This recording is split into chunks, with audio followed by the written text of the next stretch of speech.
ওসমান ভাইয়ের শারীরিক অবস্থার কথা আপনারা জানতে চেয়েছেন।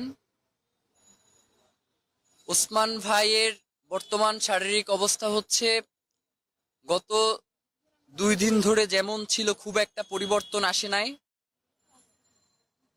তবে আজকে আমরা বোর্ড মিটিংয়ে ডাক্তারদের সাথে কথা বলেছি।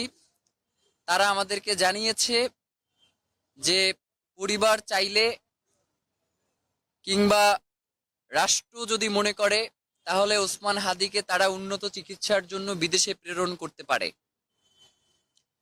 তো আমরা ইতিমধ্যেই ইনকিলাব মঞ্চের পক্ষ থেকে,